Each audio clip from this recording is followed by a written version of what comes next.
Hey ladies, sorry it's been so long since we've done a meet or a video upload. Actually, the last time we met was probably close to a month ago, back around my birthday, back in late October. And after my birthday, a few days later, I left and I went to go visit my husband in North Carolina. And then after that, we went to go visit with my dad in Tampa, and then we came back here to Alabama. He's gone now. He'll be back for Thanksgiving, and Noah and I are back settled in at my mom's house temporarily. And so before we get started on today's lesson, it's going to be on the parable of the sower and the parable of the sower explained. This is going to be found in Mark chapter 4, verses 3 through 9, and then again verses 13 through 20. And before we get started, I just wanted to let you know the reason why the reason why I chose this particular verses and this parable to do the lesson on today is because when I was visiting my husband in North Carolina, we went to his church. We went to their Sunday service, and Pastor Jason spoke about the parable of the sower and the condition of people's hearts. And then we fast forward a little bit. About 3 or 4 days ago, I started reading a book by my pastor, Pastor Chris Hodges, called A Breath of Fresh Air. And in the book a few days ago, it started talking about the parable of the sower and how important your soil is and all that. So I really felt really strongly that God was putting it on my heart to do a lesson on this today. Thank you for joining me, and let's get started.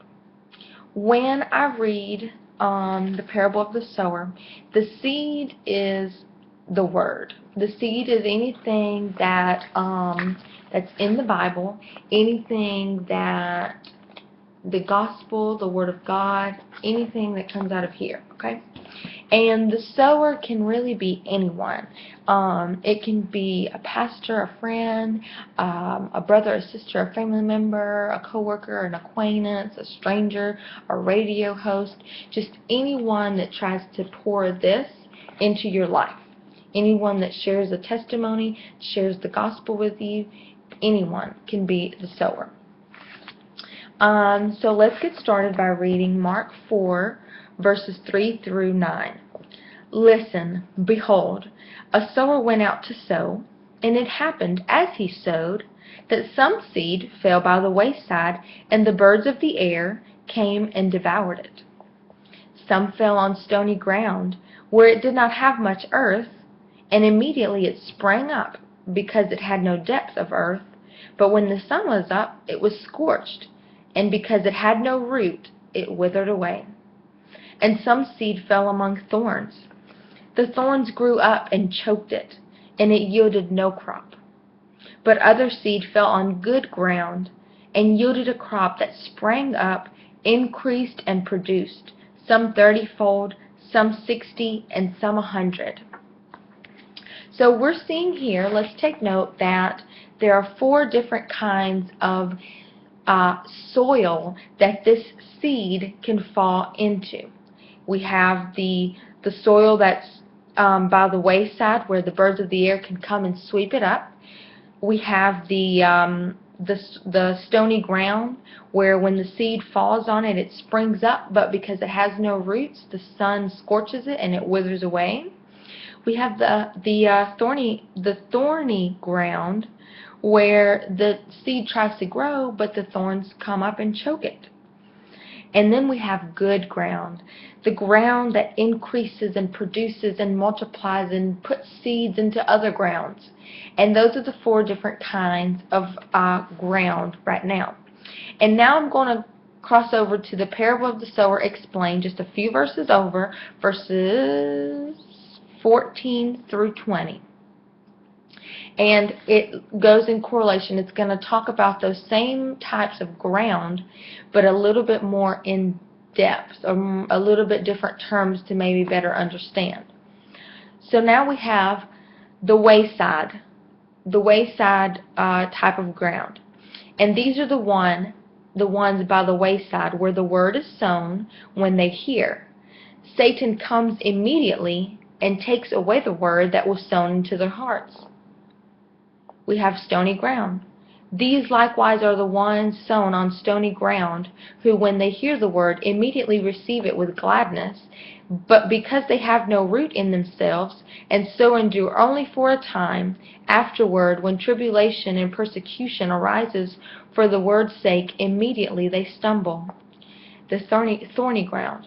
Now these are the ones sown among thorns. They are the ones who hear the word, and the cares of this world, the deceitfulness of riches, and the desires of other things, entering in, choke out the word, and it becomes unfruitful. And the last one, the fourth one, but these are the ones sown on good ground. Those who hear the word, accept it, and bear fruit, some 30-fold, some 60, and some 100. The question that comes to mind is, when a seed is sown into us, when we go to a Sunday service and we just hear the word and we are fired up about it and we know exactly what the pastor's talking about, and it's like a message directly to us and it's sown into us. How can that seed grow inside of us? How is it that it isn't just a Sunday morning seed and then Monday through Saturday it's just withering away, not growing, not being nourished, not being fed? So how can the seed grow inside of you? Speaking in terms of plants, a seed comes, you put it into the ground, into the soil, and then you water it, and maybe with a little bit of sunlight, and it begins to grow. A seed needs to be able to draw its nourishment from the soil that surrounds it. If it cannot do that, it cannot grow. The seed has to be in soil that gives it life, that gives it minerals, nutrients, vitamins, anything that it can pull nourishment from, okay? So much like the seed inside of us, we need to recognize that we are in soil. Our environment is our soil. Is the soil that we put our seed in is where if it's going to flourish or if it's going to not do anything and just sit there, okay? So we need to make sure that the soil that is around us, our surroundings, the people that we put ourselves around, the places, the environment, the things that we surround ourselves with, the soil that surrounds us is we need to surround ourselves with people, places, and things that pour life into you and your seed, that help your seed grow, and that do not drain your seed of life.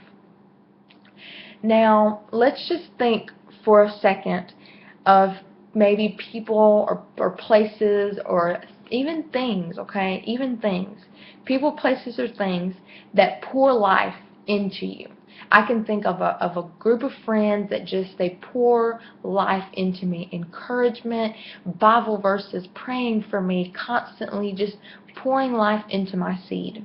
I can think of things that pour life into my seed. A book is a thing. I'm reading a book currently that is just fabulous. It's the Breath of Fresh Air, Breath of Fresh Air by Chris Hodges and Girls with Swords by Lisa Bevere. That's a thing that pours life into me. I can think of places that pour life. Definitely my church is an awesome place that just every time I go, I want to be there every single day because it pours life into my seed. Now, what about the opposite? What about, can you think of people, places, or things that drain the life out of your seed? And now the last question is, are you more with people, places, and things that drain life from your seed, or do you purposely put yourself into people, places, and things that pour life into your seed? Which category do you think that you fall under? Okay. As we read this, I just want us to think of, maybe are we in one of these four categories of soil? Are we in soil, in an environment? Are we surrounding ourselves in an environment or with people, places, and things where your seed cannot grow because of, maybe you're in the first batch of seed that you fall on the wayside and Satan comes immediately and takes that word away from you? Are you in that position to where you hear the word somehow in a book, at a Sunday service, on the radio, a friend texts you, and it's there, but because of the places or the people that you're putting yourself around, that seed is immediately taken away? Are you part of the second batch of seed where you fall on stony ground and you receive it with gladness? You're so happy, you're excited about it, but because you don't have roots in places and people and things that pour life into you, anytime you go through a trial, it says here that you immediately stumble. Are you a part of that batch of seed where you don't have friends that you can call to pray for you, or you don't have a place of worship that you can go to and pour life into you? Or maybe you're part of the third batch of seed where it says that the cares of this world, the deceitfulness of riches, and the desire for other things choke out the word. Is your life too consumed by the worldly things? Is your life too consumed with that new jacket? Or is your life too consumed with going shopping instead of going to church? Is your life too consumed with other things to where those things choke out any seed that's placed inside of you? I want you to know that obviously those first three soils to be in, obviously they're not good, because we see that the seed just doesn't, it is not given an opportunity to grow. And that obviously the fourth batch of seed is the best place to be, where it falls on good ground, surrounded by good people, good environments, good places, and good things that surround you. That's obviously the best one.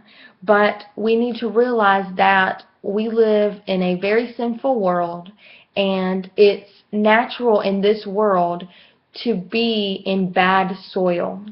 The enemy will continuously, day and night, 24/7, try to keep us in lifeless, malnourished soil. And it's up to us to keep ourselves surrounded with good, nutrient-rich, life-giving soil. We have to do it. We have to purposely, strategically place ourselves around people, in places, in environments. We have to purposely weed out the bad, weed out the thorns and the birds and the stony ground, and we have to purposely make our way to that good ground of soil. We have to strategically place ourselves into good soil. It's not just going to happen. So that's just something to think about for now. That ends and concludes our lesson for today. I'm so glad that you joined us today, and there will be another one coming up in a week, the week of Thanksgiving. So until then, love God always, and thank you for joining me.